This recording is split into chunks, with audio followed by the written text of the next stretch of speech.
Allô tout le monde, j'espère que ça va bien. Aujourd'hui, une nouvelle vidéo YouTube dans laquelle on parle d'évaluer autrement. Plus spécifiquement, aujourd'hui, on va parler de la triangulation. Peut-être certains vont dire la triangula quoi? De quoi tu parles? Tu vas parler de triangle? Mais non, on parle de triangulation, on parle d'une méthode pour évaluer autrement. Moi, c'était le déclencheur de ma façon d'évaluer différemment quand j'enseignais. Puis encore après, comme conseiller pédagogique, lorsque j'accompagnais des enseignants, des enseignantes dans l'intégration du numérique, on parlait beaucoup d'évaluer autrement que le numérique. Et la triangulation revenait tout le temps. Donc la triangulation, qu'est-ce que c'est? Ça le dit dans le mot. Aux trois sommets du triangle, il y a un mot différent. Conversation, l'observation, production.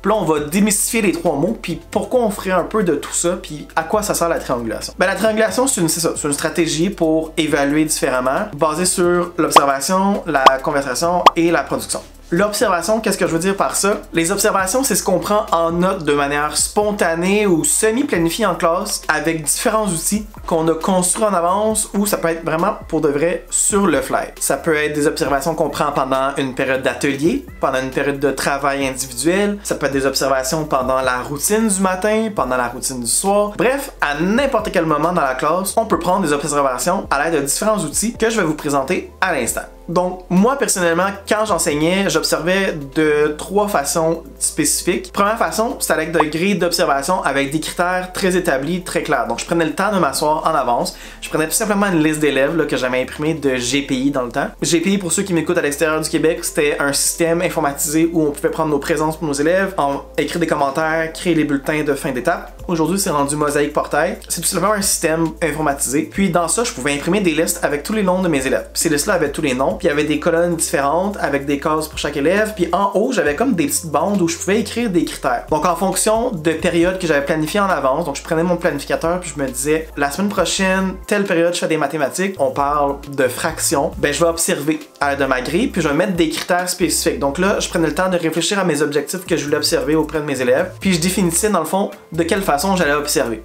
Moi, j'utilisais des symboles. J'en utilisais 5. J'utilisais le symbole plus, moins et moins. Puis moi, dans ma tête, ben j'avais déjà défini qu'est-ce que ça veut dire chaque chose. Plus, évidemment, c'était comme une maîtrise complète de cet énoncé-là. Puis moins, c'était quelque chose, un élève qui devait vraiment retravailler cet énoncé-là parce qu'on avait des difficultés. Donc, en fonction de mes critères dans ma grille, ben moi, pendant la période, je le savais, je prenais mon pad avec une clip, là, en haut. Je prenais mon pad avec une clip, puis j'observais mes élèves tout simplement. Puis avec les symboles, rapidement, je pouvais noter des observations pour mes élèves. Là, une autre façon que je faisais, c'était à l'aide de feuilles, tout simplement, dans un cartable que je prenais, puis j'écrivais le nom de l'élève, puis spontanément, si je voulais noter quelque chose que l'élève avait fait, je l'écrivais sur ma feuille. Je mettais des mots-clés, des dessins, rapidement, là, je prenais en note là, ce que l'élève faisait. Fait que ça, c'est une autre façon de recueillir des observations aussi. Une autre façon que je prenais des observations en classe, c'était à l'aide d'outils technologiques. J'avais toujours avec moi mon téléphone, donc j'avais toujours mon iPhone proche, ou j'aurais pu avoir aussi un iPad, parce qu'on avait tous un iPad dans les classes. Sinon, il y en a dans vos écoles, je suis certain de ça.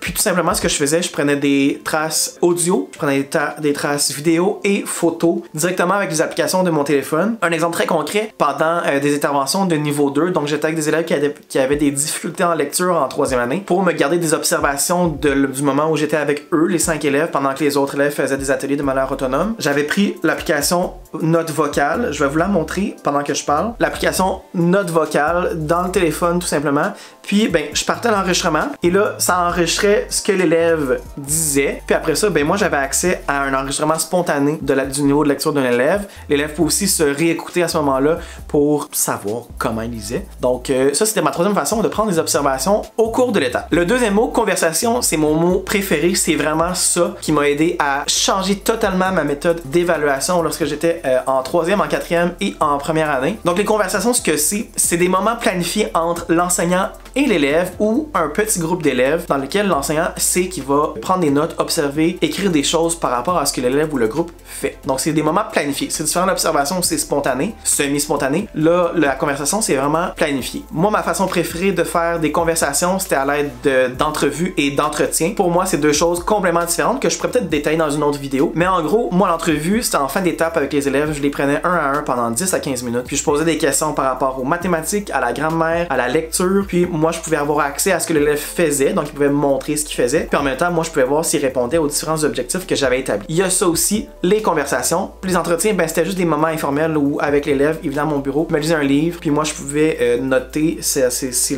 lectures puis voir comment l'élève cheminait dans ça. Le dernier mot, c'est production. Ça, c'est le mot qu'on est le plus habitué à utiliser puis qu'on utilise naturellement les enseignants. Les productions, ça revient à tout ce que l'élève produit, crée, fait de façon variée en classe puis qu'on ramasse pour consigner des traces de ses apprentissages. Fait que ça peut être des examens, des exercices, des présentations orales en vidéo, des photos qu'ils font, un projet, un journal, bref, n'importe quoi que l'élève peut vous remettre puis que lui va avoir créé puis va vous avoir remis. Ça, c'est une trace d'apprentissage de style production. Puis ça, ben, c'est celle qu'on est le plus habitué là, à faire. Puis production, ça peut être fin d'étape, en cours d'étape, c'est pas important tant qu'on ramasse des traces d'apprentissage au fur et à mesure que l'étape avance. Donc, observation, conversation, production, tout ça, ça fait un beau triangle de triangulation des apprentissages. Pourquoi faire ça? Pourquoi faire la triangulation? Ben, c'est simple. Un, ça assure à ce qu'on ait une diversification de nos traces d'apprentissage. Donc, on ne fait pas que des examens, que des quiz, que des productions écrites, mais on a des observations de l'élève sous différents formats. On a des conversations de l'élève sous différents formats et on a des productions de l'élève remises de façon différente. Fait que ça nous assure d'avoir une variété de productions selon l'élève, etc.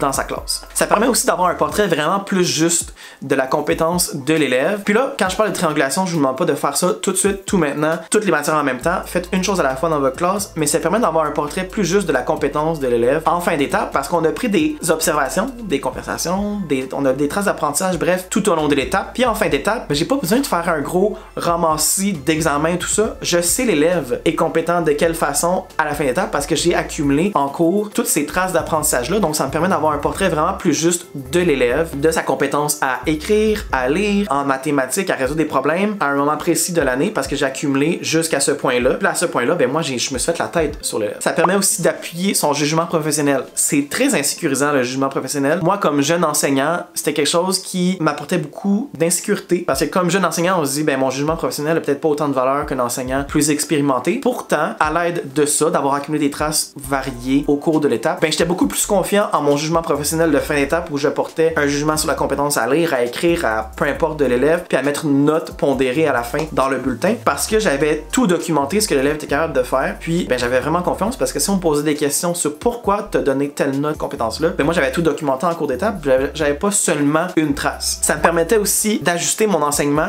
C'est pour ça que la triangulation c'est important parce qu'en cours d'étape, ben, on pouvait réaliser que ben finalement le rôle de la virgule dans les nombres décimaux, c'est pas évident pour les élèves. On va réajuster son enseignement pendant l'étape, puis après ça nos traces, on va voir s'il y a un impact ou pas dans notre réajustement parce que les traces vont changer ou pas après cette nouvelle intervention-là parce que les traces précédentes nous ont donné des indices que peut-être que ça allait pas dans ce domaine. Puis je l'ai mentionné un peu rapidement tantôt, mais ça évite le rush de fin d'étape. Moi, en fin d'étape, je rapportais très peu de corrections à la maison et j'avais très peu de corrections tout court en fin d'étape parce que justement, j'avais accumulé des traces variées en cours d'apprentissage. Puis ça me permettait qu'à la fin, j'avais pas le besoin de faire plein de quiz, plein d'examens, plein de productions écrites pour vraiment pouvoir porter un jugement sur la compétence de l'élève. J'avais déjà tout fait ça pendant toute l'étape. Fait qu'en fin d'étape, moi souvent je partais les mains vides ou avec très peu de choses à faire à la maison ou très peu de corrections tout court en journée pédagogique ou à l'école. Puis mes collègues se questionnaient sur comment j'y arrivais. Ben tout simplement grâce à la triangulation. En ayant cette nouvelle façon de fonctionner en tête, ben j'ai ajusté mes évaluations, mes observations, mes conversations, mes productions.